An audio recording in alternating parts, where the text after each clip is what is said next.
Hello everyone, welcome to my new channel colourful life. রাতে রাতে সবাইকে। আজকে সকালটা শুরু হলো একটা বৃষ্টিময় দিন দিয়ে। তোমাদের কীরকম দিন দিয়ে শুরু হলো সবাই কমেন্টে জানিও। আজকে সকাল থেকেই প্রচণ্ড পরিমাণে বৃষ্টি হচ্ছে। এখন একটু বৃষ্টিটা হালকা হয়েছে। আমি তাই সকাল সকাল স্নান টান করে পুজো সারতে দেখো তোমাদের দেখাচ্ছি আমার ছোট্ট গোপুসোনাকে। গোপুসোনাকে কেমন লাগলো সবাই জানিও কিন্তু। তারপরে ঠাকুর ঘর ভালো করে পরিষ্কার করে নিয়ে আজ পুজো শুরু হবে। যদি এটা ঠাকুর ঘর নয়, ঠাকুর ঘরটা আমাদের এখনো তৈরি হয়নি ঠিক করে। এইটা আমাদের সিঁড়িঘর।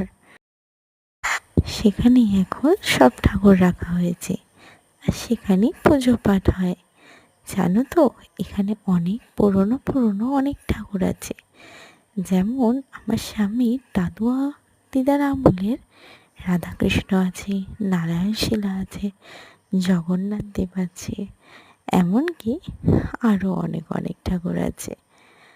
আমি আগে চন্দনটা ঘষে নিলাম, তারপরে সকল ভগবানকে স্নান করিয়ে তাদের ভোগদান করে পুজো হবে।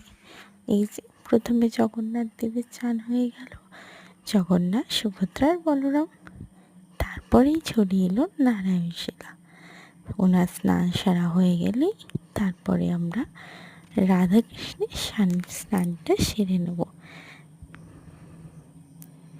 তারপর তো আবার আসবেন দুজন স্পেশাল মানুষ। এই যে এইটা আমাদের রাধাকৃষ্ণ। এবার আসবেন দুজন স্পেশাল মানুষ যাদের কথা বলছিলাম। এই দেখো, এইটা হচ্ছে আমার বড় গোপুসোনা।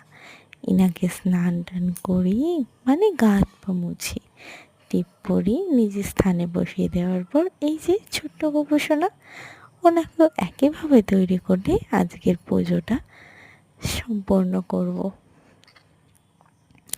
আজকে সকালটা তো আমি পুজো সারার পরে 1 কাপ গরম জল আর তাতে একটু লেবু চিপে আমার সকালে এনার্জি ড্রিঙ্কটা কমপ্লিট করলাম।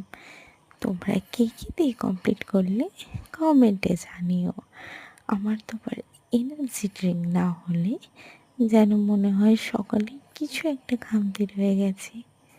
আজকে এই ড্রিঙ্কটা সকলের ভালো হোক আমার মতোই। টাটা, সবাইকে অনেক